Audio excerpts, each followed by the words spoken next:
ನಮಸ್ತೆ ಮಿತ್ರರೇ, ಇವತ್ತು ಪ್ರಾನ್ಸ್ ಪನೋಪ್ ಕರಿ ಅಂದರೆ ಕನ್ನಡದಲ್ಲಿ ನಾವು ಸಿಗಡಿ ಅಂತ ಏನು ಕರಿತೇವೆ, ತುಳುವಲ್ಲಿ ಬಹಳ ರುಚಿಕರವಾದ ಎಟ್ಟಿ. ಅದು ಮಂಗಳೂರಿನ ಆಗಾಗ ತೆಗೆದು ತಂದಂತಹ ಎಟ್ಟಿ ಹೇಳಿದರೆ ಅದೊಂದು ಸೂಪರ್ ಟೇಸ್ಟ್ ಆಗಿರುವಂತಹದ್ದು. ಹಾಗಾದರೆ ಇವತ್ತು ನಾನು ಮಾಡಿದಂತಹದ್ದು ಬಹಳ ಟೇಸ್ಟಿಯಾಗಿ ಬರುವಂತಹ ಪನೋಪ್ ಕರಿ. ಈ ಬೂತಾಯಿ ಪನೋಪ್ ಕರಿ ಬೇರೆ ರೀತಿಯಲ್ಲಿ ಮಾಡೋದು, ಈ ಸಿಗಡಿಯ ಪನೋಪ್ ಕರಿ ಬೇರೆ ರೀತಿಯಲ್ಲಿ ಮಾಡೋದು. ಹಾಗಾದರೆ ಈ ರುಚಿಕರವಾದ ಪನೋಪ್ ಕರಿಯನ್ನು ಹೇಗೆ ಮಾಡುವುದೆಂದು ನೋಡುವ ಮೊದಲು ಯಾರೆಲ್ಲ ನನ್ನ ಚಾನಲನ್ನು ನೋಡ್ತಿದ್ದೀರಿ, ಯಾರೆಲ್ಲ ಇನ್ನೂ ಸಬ್ಸ್ಕ್ರೈಬ್ ಮಾಡಿಲ್ಲ, ದಯವಿಟ್ಟು ಸಬ್ಸ್ಕ್ರೈಬ್ ಮಾಡಿ ಸಪೋರ್ಟ್ ಮಾಡಿ ಅಂತ ಹೇಳುತ್ತಾ, ಇವತ್ತು ನಾನು ಮಾಡಿದಂತಹ ಈ ಸಿಗಡಿಯ ಈ ಒಂದು ಅದು ಗ್ರೇವಿ ಟೈಪಲ್ಲಿ ಸಹ ಮಾಡ್ಬೋದು, ಸ್ವಲ್ಪ ದಪ್ಪದಲ್ಲಿ ಸಹ ಮಾಡ್ಬೋದು. ಅನ್ನಕ್ಕೂ ಸೂಪರ್ ಆಗಿರ್ತದೆ, ದೋಸೆ, ಇಡ್ಲಿ, ಚಪಾತಿ ಯಾವುದಕ್ಕೂ ಸೂಟ್ ಆಗುವಂಥದ್ದು. ಬನ್ನಿ ಹಾಗಾದರೆ ಹೇಗೆ ಮಾಡುವುದೆಂದು ನೋಡೋಣ. ಮಿತ್ರರೇ, ಇವತ್ತು ನಾವು ಈ ಸಿಗಡಿಯನ್ನು ಯೂಸ್ ಮಾಡಿ ಒಂದು ಪನೋಪ್ ಕರಿ ಮಾಡುವ. ನನ್ನ ಮೊಮ್ಮಗ ಅದ್ವೈತಿಗೆ ಈ ಸಿಗಡಿ ಮೀನು ಹೇಳಿದರೆ ಬಹಳ ಇಷ್ಟ.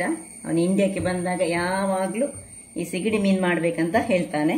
ನೋಡಿ, ಇವತ್ತು ಈ ಸಿಗಡಿ ಮೀನಿನ ಪನೋಪ್ ಕರಿ ಮಾಡ್ತಾ ಇದ್ದೇನೆ ನಾನು. ಇದಕ್ಕೆ ಬೇಕಾದ ಸಾಮಗ್ರಿಗಳು: ಒಂದು ದೊಡ್ಡ ನೀರುಳ್ಳಿಯನ್ನು ನೋಡಿ ಈ ರೀತಿ ಹೆಚ್ಚಿಟ್ಟುಕೊಂಡಿದ್ದೇನೆ, 5 ಪಾಡ್ನಷ್ಟು ಈ ಸಣ್ಣ ಸಣ್ಣ ಪಾಡ್ಗಳು ಬೆಳ್ಳುಳ್ಳಿಯನ್ನು ಕಟ್ ಮಾಡಿ ಇಟ್ಕೊಂಡಿದ್ದೇನೆ. ಅರ್ಧ ಇಂಚು ಅಥವಾ 3/4 ಇಂಚು ಸಹ ಸಾಕಾಗ್ಬೋದು. ಅರ್ಧ ಇಂಚು ನಾನು ತೆಗೆದುಕೊಂಡಿದ್ದೇನೆ ಜಿಂಜರ್, 2 ಮೆಣಸು, ಕಾಯಿ ಮೆಣಸಿದು. ಇಲ್ಲಿ ಈ ಬ್ಯಾಡ್ಗಿ ಚಿಲ್ಲಿ ಒಂದು 7 ಮತ್ತು ಒಂದೇ ಒಂದು ನಾನು ಈ ಊರ ಮೆಣಸನ್ನು ತೆಗೆದುಕೊಂಡಿದ್ದೇನೆ. ಇದನ್ನೀಗ ಮೊದಲಿಗೆ ನಾವೇನು ಮಾಡ್ತೇವೆ ಹೇಳಿದರೆ, ಇಲ್ಲಿ ನಾನೊಂದು ಬಾಯ್ಲಿಗೆ ನೀರನ್ನು ಇಟ್ಟಿದ್ದೇನೆ. ನೋಡಿ, ಬಾಯ್ಲ್ ಆಗ್ತಾ ಉಂಟು. ಅದರ ಒಳಗೆ ಈ 7 ಮೆಣಸು ಮತ್ತು ಒಂದು ಸಣ್ಣ ಬ್ಯಾಡಿಗೆ 7 ಮತ್ತು ಅದನ್ನು ಹಾಕ್ಕೊಂಡು 1 ನಿಮಿಷ ಅದನ್ನು ಹೀಗೆ ಇದರಲ್ಲಿ ಒಂದು ಬಾಯ್ಲಿಂಗ್ ನೀರಿನಲ್ಲಿ ಹಾಕೊಂಡಿರ್ತೇನೆ. ಇದನ್ನೀಗ ಆಫ್ ಮಾಡ್ಕೊಳ್ತಿದ್ದೇನೆ. ಇದು ಇದರಲ್ಲೇ ಇರಲಿ, ಇದು ಸ್ವಲ್ಪ ಇದರಲ್ಲಿ ಮೆದುವಾಗಬೇಕು. ಒಂದು 10 ನಿಮಿಷ ಇದರಲ್ಲಿ ಇರಬೇಕು. ಇನ್ನು ಇಲ್ಲಿ ಬೇಕಾದ ಉಳಿದ ಸಾಮಗ್ರಿಗಳು: ಒಂದು ಟೊಮ್ಯಾಟೊವನ್ನು, ದೊಡ್ಡ ಟೊಮ್ಯಾಟೊ ಕಟ್ ಮಾಡಿ ಇಟ್ಕೊಂಡಿದ್ದೇನೆ, 1/2 ಚಮಚದಷ್ಟು ಕೊತ್ತಂಬರಿ ಬೀಜ, ಅರ್ಧ ಚಮಚ ಮೆಂತೆ, ಅರ್ಧ ಚಮಚ ಪೆಪ್ಪರ್ಕಾರ್ನ್ಸ್ ಕರಿಮೆಣಸು, 1 ಚಮಚ ಅರ್ಧ ಚಮಚ ಜೀರಿಗೆ, ಒಂದು ದೊಡ್ಡ ಲೆಮನ್ ಗಾತ್ರದ ಹುಳಿ, ಇಲ್ಲಿ ಕರಿ ಲೀವ್ಸ್ ಬೇಕು. ಇಲ್ಲಿ ಅರ್ಧ ಕೆಜಿಯಷ್ಟು ನಾನು ಈ ಸಿಗಡಿಯನ್ನು ಚೆನ್ನಾಗಿ ಕ್ಲೀನ್ ಮಾಡಿ ಇಟ್ಕೊಂಡಿದ್ದೇನೆ. ಈಗ ಅದ್ವೈತ್ ಅದಕ್ಕೆ ಹಳದಿ ನಾನು ಹಾಕಿದ್ದು, ಹಳದಿ ಮತ್ತು ಉಪ್ಪನ್ನು ಹಾಕ್ತಿದ್ದೇನೆ. ಸ್ವಲ್ಪ ಹಳದಿ, ಅದನ್ನೀಗ ಮಿಕ್ಸ್ ಮಾಡ್ತಾನೆ ಅಂತ ಅವನು ಚೆನ್ನಾಗಿ. ಅವರಿಗೆಲ್ಲ ಅವರ ದೇಶದಲ್ಲಿ ಈಗಲೆಲ್ಲ ಕುಕ್ಕಿಂಗ್ ಇದೆಲ್ಲ ಎಲ್ಲ ಕಲಿಸ್ತಾರೆ ಸಣ್ಣ ಪ್ರಾಯದಲ್ಲಿ. ನೋಡಿ, ಅವನಿಗೆ ಬಂದಾಗ ನನ್ನೊಟ್ಟಿಗೆ ಇದೆಲ್ಲ ಟ್ರೈ ಮಾಡೋದು. ಮಿಕ್ಸ್ ಮಾಡು, ಚೆನ್ನಾಗಿ ಮಿಕ್ಸ್ ಮಾಡಬೇಕು. ಓಕೆ, ಇದನ್ನು ಹೀಗೆ ಸ್ವಲ್ಪ ಹೊತ್ತು ಈ ಹಳದಿ ಮತ್ತು ಉಪ್ಪನ್ನು ಹಾಕಿ ಚೆನ್ನಾಗಿ ಮಿಕ್ಸ್ ಮಾಡಿ ಇಟ್ಕೊಳ್ಳೋಣ, ಒಂದು 10 ನಿಮಿಷಗಳ ಕಾಲ. ಅಷ್ಟು ಹೊತ್ತಿಗೆ ಅಲ್ಲಿ ನಮ್ಮದು ಈ ಬ್ಯಾಡಿಗೆ ಮೆಣಸು ಸಹ ನೀರಿನಲ್ಲಿ ಸ್ವಲ್ಪ ಸ್ಮೂತ್ ಆಗ್ತದೆ. ಸೊ ಅದರ ನಂತರ ನಮ್ಮ ಕೆಲಸ. ಇಲ್ಲಿ ನೋಡಿ, 10 ನಿಮಿಷ ಇದು ನೆಂದಿದೆ. ಇಲ್ಲಿ ಇದು ಸಹ ಹಾಗೆ ಒಳ್ಳೆ ನೆಂದಿದೆ. ಅಷ್ಟೊತ್ತರಲ್ಲಿ ಈಗ ನಾವು ಇಲ್ಲಿ ಒಂದು ಬಾಣಲೆಯನ್ನು ಇಟ್ಕೊಂಡು ಉಳಿದ ಮಸಾಲೆಗಳನ್ನು ಹುರಿಸಿಕೊಳ್ತಿದ್ದೇನೆ ನಾನು. ಮೊದಲಿಗೆ ಇಲ್ಲಿ ನೋಡಿ, ಈ ಕೊತ್ತಂಬರಿ 1/2 ಚಮಚ, ಅರ್ಧ ಚಮಚ ಮೆಂತೆ, ಅರ್ಧ ಚಮಚ ಕಾಳುಮೆಣಸು, ಅರ್ಧ ಚಮಚ ಜೀರಿಗೆ, ಇಷ್ಟನ್ನು ಒಂದು ಚೆನ್ನಾಗಿ ಹುರಿದುಕೊಳ್ಳೋಣ. ಇದರೊಟ್ಟಿಗೆ ಒಂದು ಕರಿ ಲೀವ್ಸ್ ಇಷ್ಟನ್ನು ಹಾಕೊಳ್ತಿದ್ದೇನೆ. ಸಣ್ಣ ಉರಿಯಲ್ಲಿ ಹುರಿಬೇಕು, 1 ಚಮಚ ಎಣ್ಣೆಯಲ್ಲಿ ಹುರಿದ್ರೆ ಸಾಕು. ಸಣ್ಣ ಉರಿಯಲ್ಲಿ ಒಂಚೂರು ಘಮ ಬರುವವರೆಗೆ ಹುರಿದ್ರೆ ಆಯಿತು, ಸಾಕು. ಇದನ್ನು ಆಫ್ ಮಾಡಿಕೊಳ್ತಿದ್ದೇನೆ. ಇದು ಅದರಲ್ಲೇ ಸ್ವಲ್ಪ ಬಿಸಿ ಆಗಲಿ, ಇನ್ನು ತಣ್ಣಗಾಗಬೇಕಿದು. ವೀಕ್ಷಕರೇ, ಇದೀಗ ತಣ್ಣಗಾಗಿದೆ. ಇದು ಸಹ ನೀರಿನಲ್ಲಿ ಒಳ್ಳೆ ಸ್ಮೂತ್ ಆಗಿದೆ. ನೋಡಿ, ಇದನ್ನು ತೆಗೆದೀಗ ಇದರೊಳಗೆ ಮಿಕ್ಸಿಯಲ್ಲಿ ಒಂದು ತೆಗೆದುಕೊಂಡು ಹಾಕ್ಕೊಳ್ತಿದ್ದೇನೆ. ಈ ನೀರು ಡಿಸ್ಕಾರ್ಡ್ ಮಾಡೋಣ. ಇನ್ನು ಇದು ಕೇವಲ ಅರ್ಧ ಕೆಜಿಗೆ ನಾನು ಮಾಡ್ತಾ ಇರೋದು. ನೀವು ಬೇಕಿದ್ರೆ ಡಬಲ್ ಪ್ರಮಾಣದಲ್ಲಿ ಮಾಡ್ಕೊಳ್ಬೋದು. ಮೆಣಸು ಮಾತ್ರ ಇಷ್ಟೇ ಸಾಕು, ಅರ್ಧ kg. ಇದಕ್ಕಿಂತ ಹೆಚ್ಚು ಖಾರ ಮಾಡ್ಕೊಳ್ಳೋದು ಬೇಡ. ಸೊ ಇಲ್ಲಿಗೆ ಈಗ ನಾವು ಒಂದು ಸಣ್ಣ ತುಂಡು ಶುಂಠಿಯನ್ನು ಇದರೊಟ್ಟಿಗೆ ಹಾಕ್ಕೊಳ್ತಿದ್ದೇನೆ. ಇದರಿಂದಲೇ 1, 2, 3 ನೀರುಳ್ಳಿಯನ್ನು ಇದಕ್ಕೆ ತೆಗೆದುಕೊಂಡು ಹಾಕ್ಕೊಳ್ತೇನೆ. ಉಳಿದ ನೀರುಳ್ಳಿ ಎಲ್ಲ ಬೇಕು ನಮಗೆ. ನೋಡಿ, ದೊಡ್ಡ ಒಂದು ಲಿಂಬೆ ಗಾತ್ರದ ಹುಳಿ. ಇನ್ನು ಹಳದಿ, 1 ಚಮಚದಷ್ಟು ಹಳದಿ ಬೇಕು ನಮಗೆ, ಸಾಕು. ಇಷ್ಟನ್ನು ಹಾಕ್ಕೊಂಡು ಇದಕ್ಕೆ ಸ್ವಲ್ಪ ನೀರನ್ನು ಹಾಕ್ಕೊಂಡು ನಾನು ಇದನ್ನು ಒಳ್ಳೆ ಫೈನ್ ಒಂದು ಪೇಸ್ಟ್ ಮಾಡಿ ತರ್ತೇನೆ. ವೀಕ್ಷಕರೇ, ಇಲ್ಲಿ ನೋಡಿ ಗ್ರೈಂಡ್ ಆಗಿ ಬಂತು. ಎಷ್ಟು ಫೈನ್ ಆದ ಪೇಸ್ಟ್ ಆಯಿತು.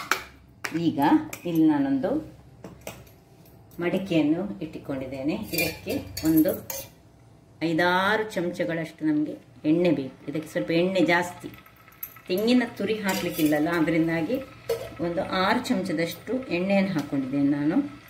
ಈಗ ಎಣ್ಣೆ ಸ್ವಲ್ಪ ಬಿಸಿ ಆಗುವಾಗ ಈ ಆನಿಯನ್ ನೋಡಿ, ಫುಲ್ ಒಂದು ದೊಡ್ಡ ಆನಿಯನ್ ಅಂತ ಇಟ್ಕೊಂಡಿದ್ದೇನೆ ನಾನು ಸ್ಲೈಸ್ ಮಾಡಿದಂತಹದ್ದು. ಇನ್ನು ಇದು ಆಪ್ಷನಲ್, ಬೇಕಿದ್ರೆ ಹಾಕೊಳ್ಬೋದು, ಕೆಲವರು ಹಾಕೊಳ್ಳೋದಿಲ್ಲ ಹೇಳ್ತಾರೆ. ನಾನು ಹಾಕ್ಕೊಳ್ತೇನೆ. ಇನ್ನು ಇದು ಜಿಂಜರ್, ನಿಮ್ಮ ಹತ್ರ ಜಿಂಜರ್ ಹೀಗೆ ಕಟ್ ಮಾಡೋದು ನಿಮಗೆ ಬೇಡ ಅಂತ ಇದ್ದರೆ ಜಿಂಜರ್ ಗಾರ್ಲಿಕ್ ಪೇಸ್ಟ್ ಹಾಕ್ಬೋದು. ಆದರೆ ಇದಕ್ಕೆ ಹೀಗೆ ಜಿಂಜರನ್ನು ಕಟ್ ಮಾಡಿ ಹಾಕಿದ್ರೇ ಒಳ್ಳೆಯದು. ಗಾರ್ಲಿಕ್ ಸಣ್ಣದಾಗಿ ಹೆಚ್ಚಿಟ್ಕೊಂಡು ಅದನ್ನು ಹಾಕ್ಕೊಳ್ಬೇಕು. ಇದನ್ನು ಚೆನ್ನಾಗಿ ಸ್ವಲ್ಪ ಇದರಲ್ಲಿ ಒಳ್ಳೆ ಫ್ರೈ ಆಗಬೇಕು. ಇದು ಚೂರು ಅಂದರೆ ಕಲರ್ ಚೇಂಜ್ ಆಗಲಿಕ್ಕಿಲ್ಲ, ಸ್ವಲ್ಪ ನೀರುಳ್ಳಿ ಟ್ರಾನ್ಸ್ಪರೆಂಟ್ ಆಗಬೇಕು. ಸ್ವಲ್ಪ ಟ್ರಾನ್ಸ್ಪರೆಂಟ್ ಆಗೋ ತನಕ ಚೂರು ಹುರಿಯೋಣ. ನೋಡಿ, ಇಷ್ಟು ಕಲರ್ ಚೇಂಜ್ ಆಗುವಾಗ ಈ ಟೊಮ್ಯಾಟೊವನ್ನು ಇದಕ್ಕೆ ಹಾಕೊಳ್ಳೋಣ.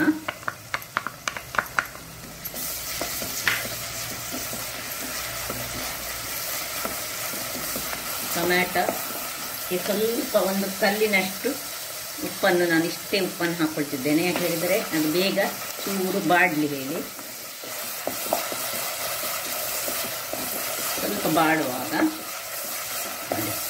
ಇಷ್ಟು ಬಾಡುವಾಗ ಇಲ್ಲಿ ನಾವು ಏನು ಮ್ಯಾರಿನೇಟ್ ಮಾಡಿಟ್ಕೊಂಡಿದ್ದೇವೆ ನೋಡಿ, ಇದನ್ನು ತೆಗೆದು ಸ್ವಲ್ಪ ಹಿಂಡಿ ಇದಕ್ಕೆ ಹಾಕೊಳ್ತಿದ್ದೇನೆ.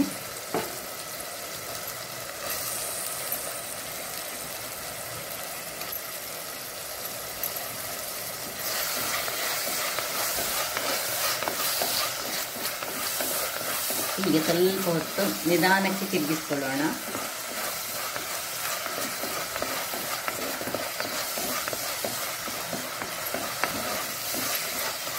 ಹೀಗೆ ತಿರುಗಿಸಿಕೊಂಡು ಇನ್ನು ಒಂದು 2-3 ನಿಮಿಷಗಳ ಕಾಲ ಸಣ್ಣ ಉರಿಯಲ್ಲಿ ಅದು ಬೇಯುವ ತನಕ ಬೇಯಿಸ್ಕೊಳ್ಳೋಣ.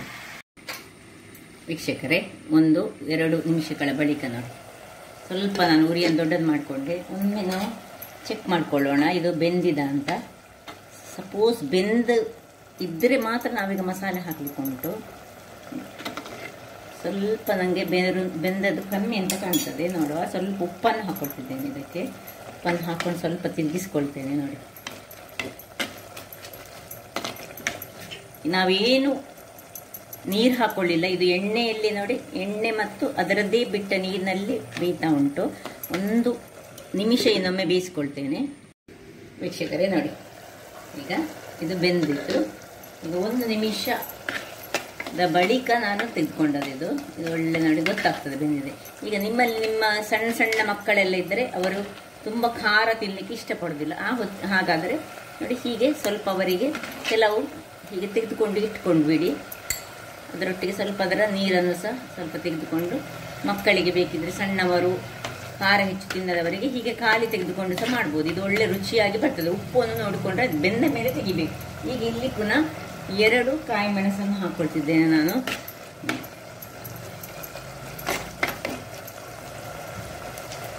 ಇನ್ನು ಎಷ್ಟು ಮಸಾಲೆ ನೋಡಿ, ನಾವು ಮಾಡಿದ ಮಸಾಲೆ ಇದನ್ನೆಲ್ಲ ಇದರಲ್ಲಿ ಹಾಕ್ಕೊಂಡು ಸ್ವಲ್ಪ ತಿರುಗಿಸ್ಕೊಳ್ಳೋಣ. ಇಷ್ಟು ತನಕ ನಾನು ಸ್ವಲ್ಪ ಸಹ ನೀರನ್ನು ಹಾಕೊಳ್ಳಿಲ್ಲ ಇದಕ್ಕೆ. ಮಸಾಲೆ ಒಳ್ಳೆ ಅದರಲ್ಲಿರುವ ಎಣ್ಣೆಯಲ್ಲಿಯೇ ಬೆರೆತುಕೊಳ್ಬೇಕು. ಆಮೇಲೆ ಬೇಕಿದ್ದರೆ ಸ್ವಲ್ಪ ನೀರನ್ನು ಹಾಕೊಳ್ಳೋಣ. ನೋಡ, ಹೀಗೆ ಹಾಕಿ ಒಳ್ಳೆ ತಿರುಗಿಸಿಕೊಂಡು ಇನ್ನೊಂದು 2 ನಿಮಿಷ ಖಾಲಿ ಒಂದು ಸಣ್ಣ ಉರಿಯಲ್ಲಿ ಇಟ್ಟುಕೊಳ್ತಿದ್ದೇನೆ ನಾನು. ವೀಕ್ಷಕರೇ ನೋಡಿ, 1 ನಿಮಿಷಗಳ ಬಳಿಕ ಒಳ್ಳೆ ಇದರಲ್ಲಿ ಎಣ್ಣೆ ಬಿಡ್ತಾ ಬಂದಿದೆ. ಈಗ ಇದಕ್ಕೆ ಸ್ವಲ್ಪ ನೀರನ್ನು ಹಾಕೊಳ್ತಿದ್ದೇನೆ. ನಾನೊಂದು ಅರ್ಧ ಲೋಟದಷ್ಟು ನೀರನ್ನು ಹಾಕೊಂಡು ಇದನ್ನು ಸ್ವಲ್ಪ ಡೈಲ್ಯೂಟ್ ಮಾಡ್ತಾ ಇದ್ದೇನೆ. ಇದು ದೋಸೆ ತಿನ್ನಲಿಕ್ಕೆ, ಗಂಜಿ ಒಟ್ಟಿಗೆ, ಖಾಲಿ ಗಂಜಿ ಒಟ್ಟಿಗೆ ಯಾವುದಕ್ಕೆ ಸಹ ಸೂಕ್ತವಾದುದು. ಮೆಣಸು ಸ್ವಲ್ಪ ನಾನು ಸುರಿಗೆ ಹಾಕಲಿಲ್ಲ, ಯಾಕೆ ಹೇಳಿದರೆ ನಮ್ಮಲ್ಲಿ ಒಂದು ಸಣ್ಣ ಮಗುವಿಗೆ ತೆಗಿಲಿಕ್ಕೋಸ್ಕರ ಇದನ್ನು ಸುರುವಿಗೆ ಸಹ ಮೆಣಸನ್ನು ಹಾಕ್ಕೊಳ್ಬೋದು ನಾವು. ನೋಡಿ, ಅದರಲ್ಲಿ ಸಣ್ಣ ಚೂರು ನೀರನ್ನು ಹಾಕ್ಕೊಂಡು ಇಷ್ಟು ಸಾಕು. ಇನ್ನು ಇದರ ಉಪ್ಪು ನೋಡ್ಕೊಳ್ಬೇಕು. ಹುಳಿ ಅದರಲ್ಲಿ ಹಾಕೊಂಡಿದ್ದೇವೆ ನಾವು ಮೊದಲೇ. ಉಪ್ಪು ಸ್ವಲ್ಪ ಕಡಿಮೆ ಉಂಟು, ತುಂಬ ಖಾರ ಏನಿಲ್ಲ ಅಷ್ಟು. ಯಾಕೆಂದರೆ ನಾವು ಹೆಚ್ಚು ಬ್ಯಾಡಿಗೆ ಮೆಣಸನ್ನು ತೆಗೆದುಕೊಂಡಿದ್ದೆ, ಕಲ್ಲರ್ ಮಾತ್ರ. ಸ್ವಲ್ಪ ಉಪ್ಪು ಕಡಿಮೆ ಉಂಟು, ಉಪ್ಪನ್ನು ಹಾಕ್ಕೊಳ್ತಿದ್ದೇನೆ. ಅದನ್ನು ಹಾಕ್ಕೊಂಡು ಇನ್ನು ಇಷ್ಟು ನೀರು ಮಾಡಿದ ಮೇಲೆ ಒಳ್ಳೆ ಒಂದು 2 ಕುದಿ ಆದರೂ ಒಳ್ಳೆಯದು ಬರಬೇಕು ಇದಕ್ಕೆ. ವೀಕ್ಷಕರೇ, ಇಲ್ಲಿ ನೋಡಿ, ಒಳ್ಳೆ ಕುದಿ ಬಂದು ಒಳ್ಳೆ ಆಯಿಲ್ ನೋಡಿ ಮೇಲೆ ಬಂದು ಬಿಟ್ಟಿದೆ, ನಿಮಗೆ ಕಾಣ್ಬೋದು. ಇಷ್ಟಾಗುವಾಗ ಇದು ರೆಡಿ ಆಯ್ತು ಅಂತ ಹೇಳಿ ಅರ್ಥ. ನೋಡಿ, ಆಯ್ತು. ಈಗ ತುಂಬ ಖಾರ ಏನಿಲ್ಲ, ಕಾಣುವುದು ಮಾತ್ರ. ಯಾಕೆ ಹೇಳಿದರೆ ಅದು ಬ್ಯಾಡಿಗೆ ಮೆಣಸಿನ ಕಲ್ಲರ್ ಮಾತ್ರ ಬಂದದ್ದು ಇದರಲ್ಲಿ. ಬಹಳ ಚೆನ್ನಾಗಿ ಬಂದಿದೆ. ಹುಳಿ, ಉಪ್ಪು, ಖಾರ ಎಲ್ಲ ಚೆನ್ನಾಗಿ ಬಂದು, ಬೇಕಿದ್ದರೆ ಸ್ವಲ್ಪ ಕೊತ್ತಂಬರಿ ಸೊಪ್ಪನ್ನು ಇಲ್ಲಿ ಮೇಲಿನಿಂದ ಹಾಕ್ಕೊಳ್ಬೋದು. ಆಯಿತು, ಇದನ್ನೀಗ ನಾನು ಆಫ್ ಮಾಡಿಕೊಂಡು ಸರ್ವ್ ಮಾಡ್ತಾ ಇದ್ದೇನೆ. ಈಗ ಸರ್ವಿಂಗ್ ಪ್ಯಾನ್ ಸರ್ವ್ ಮಾಡೋಣ. ಆಫ್ ಆದರೆ ಸಹ ಈ ನಮ್ಮ ಮಡಕೆಯಲ್ಲಿ ಅದರದು ಕುದಿ ಇನ್ನೂ ಸಹ ಬರ್ತಾ ಇರ್ತದೆ. ನೋಡಿ ಹೇಗೆ ಬಂದಿದೆ ನೋಡಿ. ಈ ನೀರು ದೋಸೆ ಮತ್ತು ಆಪ ತಿನ್ನಲಿಕ್ಕೆ ಅಂತೂ ಸೂಪರ್ಬ್ ಆಗಿರ್ತದೆ.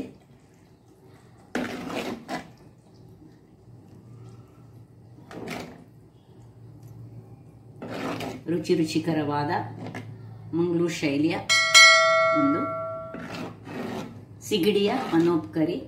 ನಾನು ಹಿಂದೆ ಒಂದು ಭೂತಾಯ ಪನೋಪ್ ಕರಿ ಮಾಡಿ ತೋರಿಸ್ತೇನೆ. ಅದಕ್ಕಿಂತ ಸ್ವಲ್ಪ ಡಿಫ್ರೆಂಟ್ ಆಗಿದೆ ಇದು. ಅದು ಭೂತಾಯ ಅದರಿಂದಾಗಿ ಅದಕ್ಕೆ ಹಾಕುವ ಮಸಾಲೆಯಲ್ಲಿ 1-2 ಮಸಾಲೆ ಇದಕ್ಕೆ ಹಾಕೊಳ್ಳಿಕ್ಕೆ ಇಲ್ಲ. ರೆಡಿ ಆಯಿತು, ಕಾಣ್ಬೋದು. ಮಂಗಳೂರು ಶೈಲಿಯ ಸಿಗಡಿಯ ಪನ್ನೋಪ್ ಕರಿ ರೆಡಿಯಾಗಿದೆ. ಹಾಗಾದರೆ ಈ ನನ್ನ ಕುಕಿಂಗ್ ಚಾನಲ್ ನಿಮಗೆ ಇಷ್ಟ ಆದರೆ ಬೋಳೂರು ಸುವರ್ಣ ಚಾನಲನ್ನು ಲೈಕ್ ಮಾಡಿ, ಶೇರ್ ಮಾಡಿ ಹಾಗೂ ಸಬ್ಸ್ಕ್ರೈಬ್ ಮಾಡಿ. ಹಾಗೂ ನನ್ನ ಇನ್ಸ್ಟಾಗ್ರಾಮ್ ಪೇಜನ್ನು ಫಾಲೋ ಮಾಡಿ. ಧನ್ಯವಾದಗಳು.